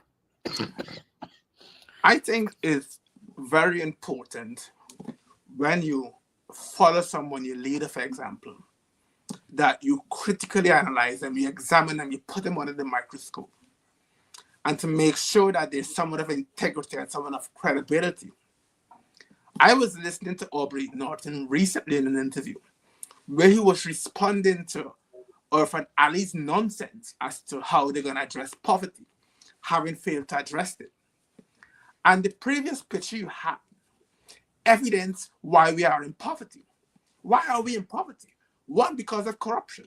There are billions and billions of dollars, as highlighted by Aubrey Norton, that is being siphoned off to the oligarchs. And as a result, the average man cannot get any. The other thing, there's no economic efficiency as described by Aubrey. No, not we're just spending wantonly, but we're not getting the best buy for our money because we buy from friends, families, and favorites. When you build a road and you spend 2 billion to build a road, and then 2 weeks afterwards, the road has a big pothole like what we've just seen, it's the other 2 billion you have to spend. That means the public servants have 2 billion less to actually go towards their pay. And I completely concur with what Aubrey Norton was saying. We have to address the issue of corruption because address the issue of corruption will put more monies in the pockets of the public servants. Mm-hmm. We have to address Mm-hmm. the issue of economic efficiency. We cannot be having contracts and contractors are overspending or contractors are overgoing their time. They give you 2 years to build a road, for example, and they're taking 4 years. That means there's more money you have to spend. So addressing those issues will actually automatically address the issue of poverty. But when Irfan Ali spoke, he didn't come to face the media. Irfan Ali is not only an academic fraud. He's not only the only person that graduated from IFA. He's not only the only person that has questionable degrees. He is a coward. Because if I'm the president installed, if I'm the installed president, and I have such a policy to deliver, I would face the media. Let them interrogate me on my policy. What did Irfan Ali did? He hid behind social media and he presented it so no one can actually question him because he recognized what he's actually talking is absolute nonsense. You had 5 years to address poverty and you haven't addressed it. So in summarizing, I completely support what Aubrey Norton said. We have to address the issue of corruption to get more monies to go into the pockets of public servants, the police. You have to address the issue of economic efficiency. And he made a very important point. That is very important to have that good relationship with the Statistics Bureau. Because, for example, I remember when people were delivering these cash grants, they did not even know how many persons are in Guyana. What's the population of Guyana? They hadn't the slightest idea. How could you invite friends over and you have to cook rice, for example, and you don't know how many friends are going to actually come if you have to use up 1 pint of rice or 2 pints of rice? That was the position that people were in. They were completely clueless. You have to have statistical evidence to guide you. What's the population of the country? How much people are in poverty? How much people are single parents? Those sort of things is what Aubrey Norton actually spoke about, and it comes across as someone who has a clear idea, a people-centered idea as to how they're going to address the issue of poverty. And poverty is real. Don't let anyone fool you. I was brought up in poverty. I'll tell you a few stories. Many days we used to be hungry, absolutely hungry. And I could recall we have no money. What we used to do in the evening and in the nights, when the vendors leave, they may leave a cassava on the stand or orange on the stand that I think may not last until the next day. We used to go and pick those things up so as to get a meal when the day comes. I know about going and getting cassava off the stands to make cassava porridge because you're desperately hungry. I know what it is like to experience poverty. For example, we would actually only have enough money to buy rice. And what we'll actually do, we would buy chop suey stew from the Chinese shop. I don't know if they still have it. And that will form the basis of our stew with rice. So I know poverty is absolutely horrible. And the person that suffer more from poverty are the children. And if people really and truly love the children of Ghana, they would not have been more so corrupt. They would have been a bit more economically efficient and they would have made the country prosper. How can you tell me you are the fastest growing economy when 50% of the population exists in 5 US and 50 cents a day? How could you tell me that you have the people interest at heart? And I want to tell people this: do not vote PPP. PPP is only for the oligarchs. They'll come and bribe you now, and they'll come with all these matters of pretense. But do not vote for them because you have existed in poverty all the days of your life, and people didn't care. They weren't absolutely concerned about how you actually feel it. So completely ignore them. I think Aubrey Norton is a man of integrity. Aubrey Norton is a man of credibility. Aubrey Norton is people-centered. Aubrey Norton is the kind of person that will take us forward into from 2025 to 2030 and to ensure that the oil monies filter down to the average person. Well, Mark, you wanted to go, Ronald? Thank you ever so kindly. Just want to share one of very many graphic examples of the realities of poverty for those who do not have the misfortune those who are in the ivory towers and don't have the misfortune of interacting with the poor on a daily basis. Just about 2 nights ago, perhaps after 7 in the night, after 7 going on to 8, I'm walking in the streets by my office, and a young man is riding behind me. He's no more than about 6 or 7 years old. And he says to me, he says, Uncle, you could give me $200 to buy something to eat. Mm-hmm. As a father, you could imagine how that resonated with and affected me, because I don't just see him in front of me there asking for $200. I'm seeing the host of vulnerabilities he's exposed to, Mm-hmm. the Mm-hmm. risk and the advantage that could be taken over him Mm-hmm. Mm-hmm. Mm-hmm. by persons who are less than scrupulous. And this is one of very many examples. And you could imagine the social circumstances that he's living in. Where's his mother? Where's his father? Sometimes you see some of the young children slightly older than him, 8, 9, and they're asking you, Mm-hmm. Uncle, you could just buy something for me to eat and something that I could carry home to eat. They're out in the streets That is so doing true. that. Mm-hmm. Mm-hmm. And you've had these experiences. I'm Yeah. sure the viewers have interacted with Mm-hmm. children in those circumstances. You know, let me just cut you. You go to Lethem, as soon as you get off that plane, there are loads of children around there. 7 years old, 9 years old, 10 years old, 3 years old, baby in hand, and they're coming to you, asking you as soon as you get off the plane at Lethem.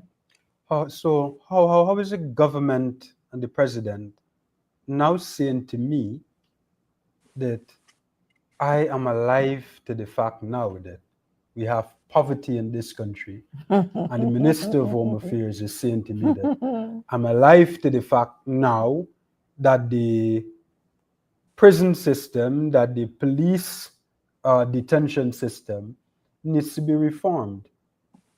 How many of those persons who are in governmental positions and who are associated with the government, how many of their children are on the streets early in the morning, in the heat of the sun, late in the nights, asking for a handout? Man, Ronald, I really don't understand you, You're a little too sophisticated for this program. USC, we name Zed, wherever, make some $9 million selling lemonade the other day. How you reach there?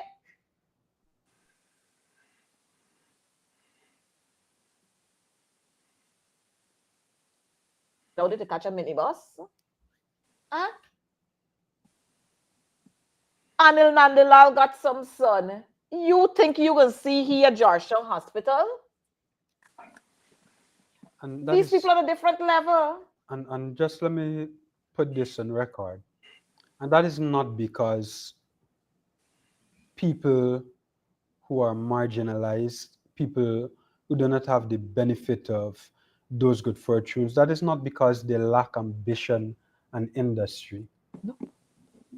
That is because there is a government that doesn't care about them, and because there's a government who puts systems in place to keep them where they are. Yep. So that we can come around at times like these, offer you a handout, or to say that we're going to enlarge the little handout that we have been giving you, so that you can put us back there. So when the honeymoon is over, we could continue to treat you in the manner that we've been We treating do you. just like what happened to Varshni. Yeah, we're going to forget when the honeymoon is over that there is poverty, police brutality, all over again, and a concrete floor that women and children are lying on. Yep. And it reminds. Go right ahead, Mark. Coretta. I remember a few years ago, I wrote an article on poverty. And in the article of poverty, it wasn't very intellectual. It was based on my experiences. And I highlighted the fact that poverty is serious. And I quoted from a song by Bounty Killer. The song named Look. And essentially, Bounty Killer was asking the question, look into my eyes. Tell me Tell me what what you you see. see. Can you see Mm-hmm. my pain? Am I your Am I enemy? your enemy? Give us a better day. Things are really bad. The only thing I have is this gun in my hand. And someone tell me I'm glorifying criminality. I was not glorifying criminality. I was stating an absolute fact. The absolute fact is that our education system is elitist. You write common interest, and most of the poor kids will actually go to poor quality schools. And in the poor Mm-hmm. quality schools, they leave the school, 50% of them will leave the school without any academic qualification. Majority of them will go and take low paying jobs. But you'll have a small minority who can be a serious problem for you, who'll be at your front door with a balaclava and a gun in their hand, and you have to address it. You cannot address it by shooting them and killing them because the elitist education system is creating more. You have to address it from the origin, and address it from the origin means address it from the education system, address it from the social system, address it from the Mm-hmm. political system, address it from the economic system. So poverty has impact in all facets of life. And that person who actually characterized me even went so far as to say, I used to be on a monument when these killers, when Blackie was killing, and I used to be glorifying them. I wasn't even in Ghana then. But I was just trying to make the point, a factual point, that these kids have a choice. These kids who don't have no academic background, most of them will actually go and take low paying jobs. But then there are a very small minority who face with a choice, who's faced with a choice basically of actually getting into crime or actually go and take a low paying job. And as Bounty Killer said, he questioned them, would you live in this house? Would you wear this boots I'm wearing where my toes are out? Do you know when last I've ate? And it's a very, very deep song. But for persons who don't quite understand the language and the vernacular he was using, they would characterize it as him glorifying crime. Mark, while we were talking about these, those whose children would be caught up, and if whether they can take their children to Georgetown Hospital, and being able to catch a minibus.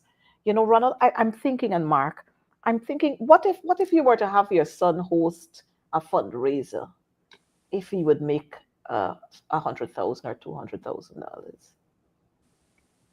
Again, we see the whole, this whole image of what one Guyana is talking about, because you are not going to have that one Guyana at your son's fundraiser. You see, the thing is, and these are sensitive issues. I'm especially cautious when we're dealing with children, right? I want every child to be privileged, and I'm not going to knock anybody's child who has the benefit of a good life. My inquiry is, why can't every child have the benefit of a good Of a life? good life. Right? Your what your children have the advantage of is a system that doles out privileges inequitably, Mm-hmm. and that system doesn't contemplate my children. I'm happy for your children, but I want to be happy for my For my children too. children. It's a harsh reality, and it's a reality of very many people out there, that you have to be playing mathematics with food. It's so small, and you have to divide it across so many mouths, and sometimes you, as the Mm-hmm. parents, you have to Mm-hmm. make that sacrifice to give your children what you have. A personal example, I could remember one day I'm going home, and then I really liked this ice cream sandwich. Okay. There's the two cookie type of The thing at the cook, end and the yes, ice cream in the and the ice middle. cream in it. I really like the ice cream sandwich, and I'm going home and I wanted to buy an ice cream sandwich. I just had that overwhelming appetite. I got into the shop. I asked for the ice cream sandwich, and then it hit me. Ronald, when you buy this ice cream sandwich, what are your kids eating this evening? Buy a bread instead, Instead. so that everybody could get something to eat. So I had to elect between buying a bread and buying an ice cream sandwich. Mhm. Those who are enjoying the benefit of privilege, they don't have to make that election. That's true. They don't know what those experiences are like. Mm-hmm. Mm-hmm. And that is the harsh reality. And as graphic as I'm representing it, it is still mild as compared to the realities Yep. of a lot of our people. Like Mark spoke about earlier, going to these stalls and picking up the leftover cassavas, and this is what we are faced with in our society. But while we are on that, I just want us to zero in on this man on our screen. This is the man who will move Guyana forward. And all Absolutely. we've got to decide to do as of tonight, our decision is with all you viewers and all your friends and all your family members, we voting Palm. We voting green because green is life. You're really voting, and I'll talk to the viewers directly. Don't trifle with your future. Don't trifle with your children's future. Don't be carried away by a couple of things that look nice. Just pause and look at your life. Make an assessment of your life under the PPP administration. Make an honest assessment. And you make a comparison between the privilege that some folks have had, some folks who have access to that inner circle, and make an assessment of your own reality. And you ask yourself honestly, do I want to continue in this? Do I want to continue in a situation whereby I'm just waiting at the mercy of somebody for a handout?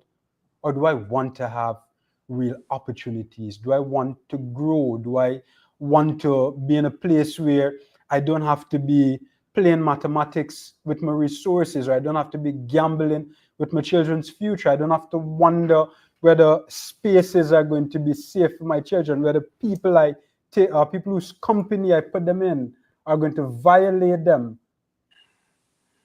Mm-hmm. Make that decision Mm-hmm. for your children's future.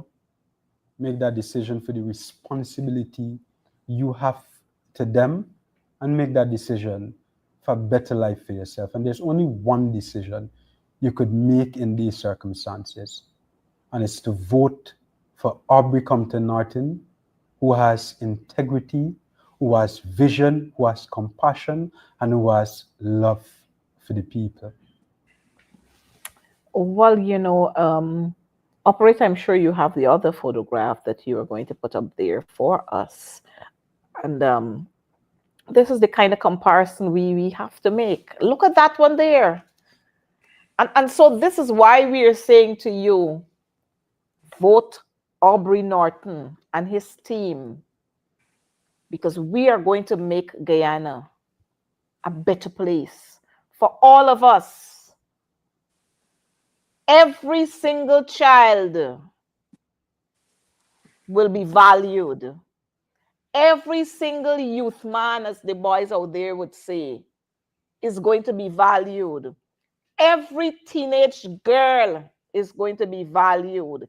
Every senior citizen will be valued. Every farmer, every teacher, every policeman, every nurse, every doctor, the public servants, you are going to be valued when you make that decision. Not to be blocked by Canada,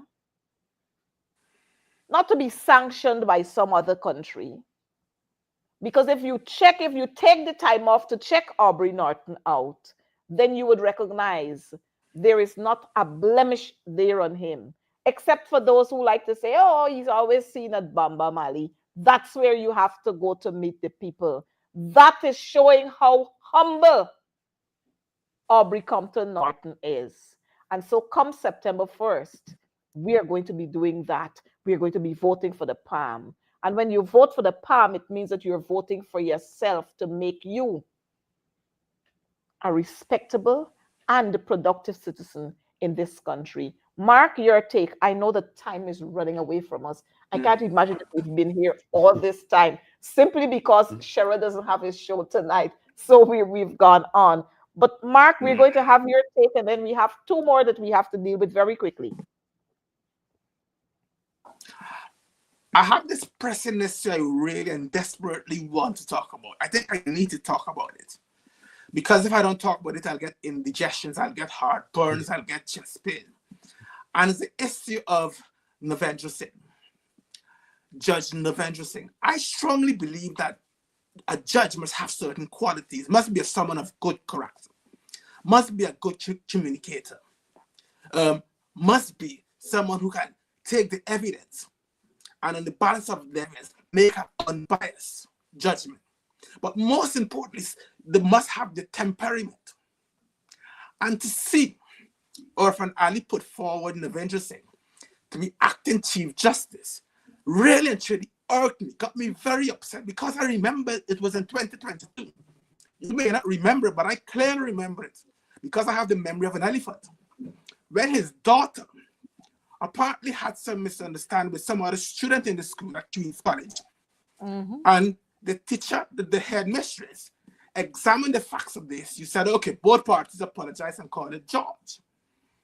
But this young man, just the same, refused to call it George.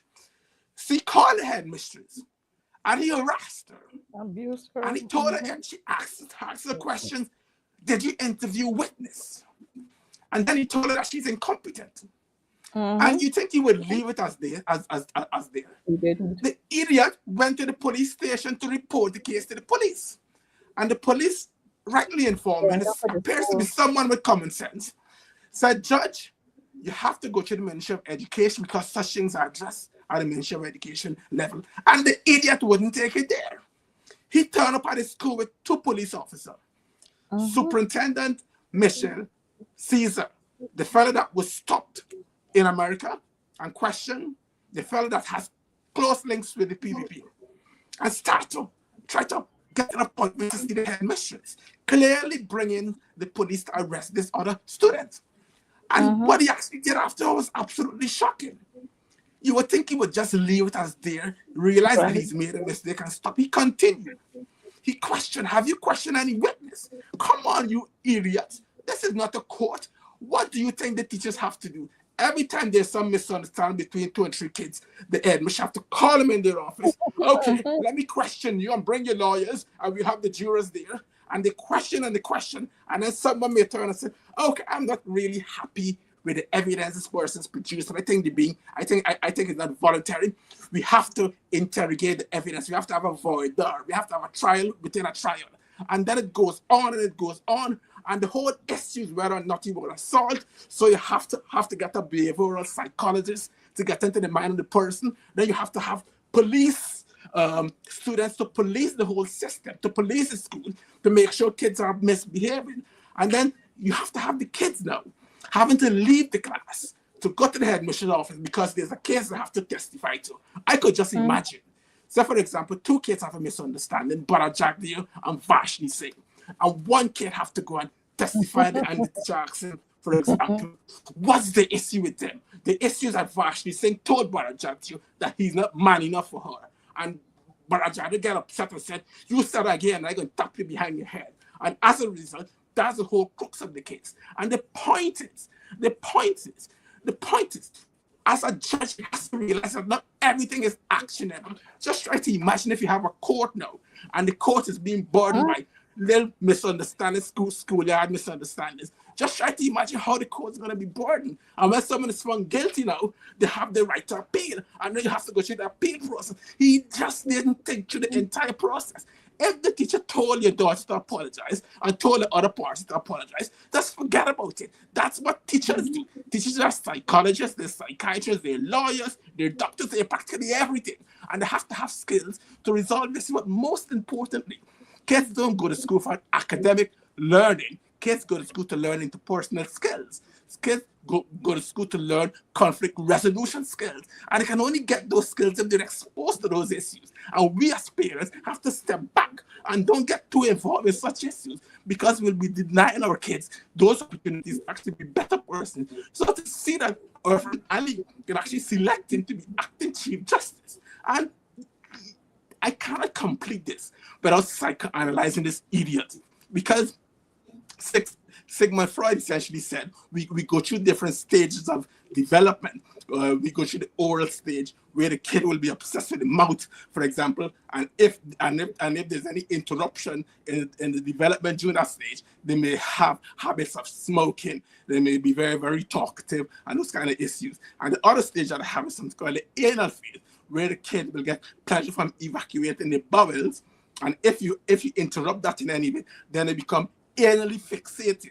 So they become very controlling, they become very obsessive. And clearly you see, this guy is anally fixated.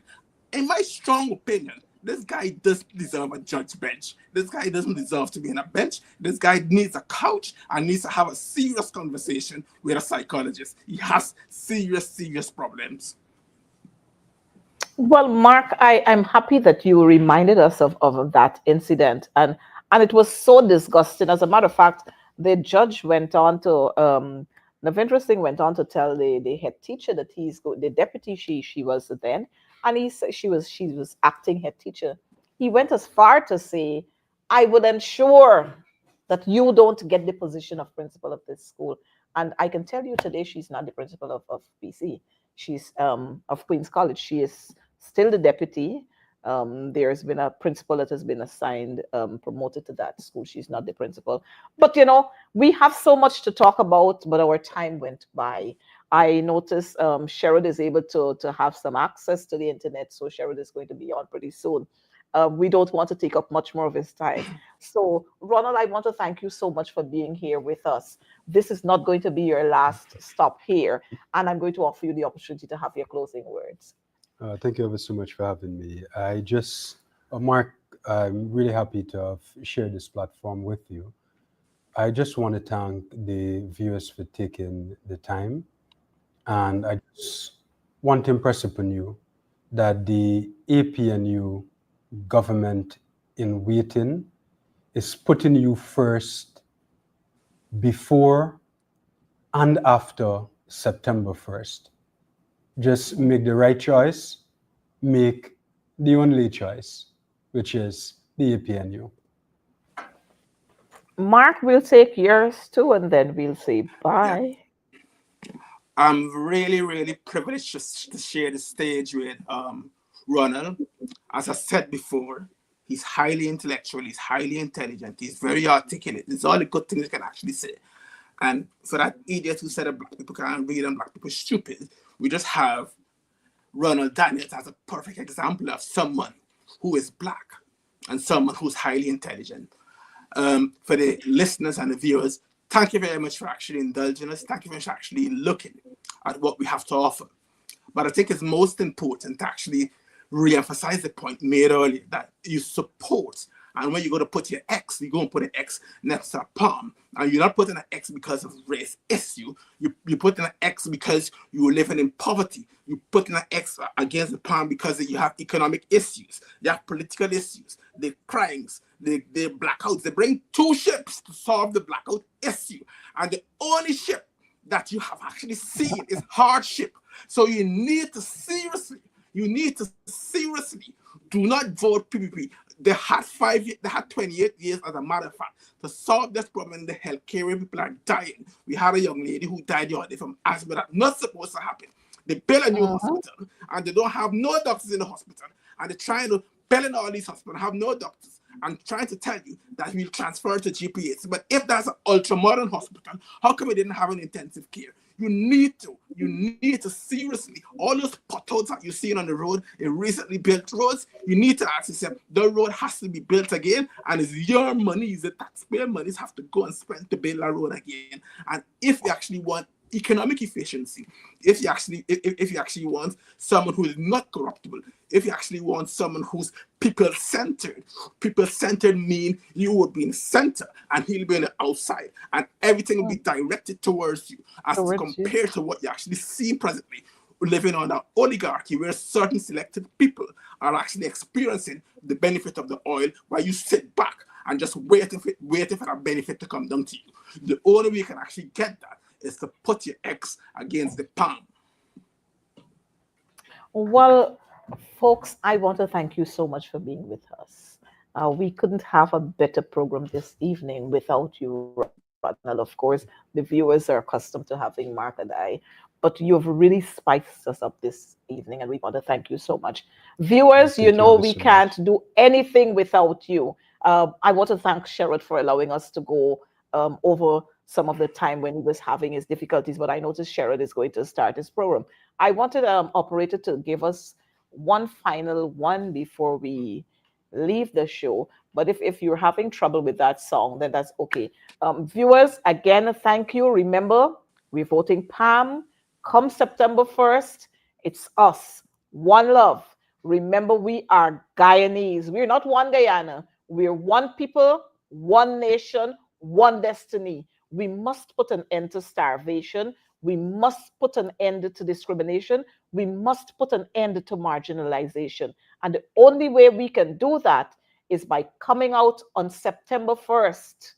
Call up your neighbors, call up your friends, remind them every day that we have a day less, a day less, a day less. And with that, we are going to be able to make that change. We palming. May God bless you all. Good night. Bye bye. Yeah. Hey, mommy, you feel listen to your daughter when she tell you she no happy. You see the sign, turn a blind eye. Me I beg you to stop it. That man when you have a gun take you when you left him feel that hungry. You left your young girl all alone.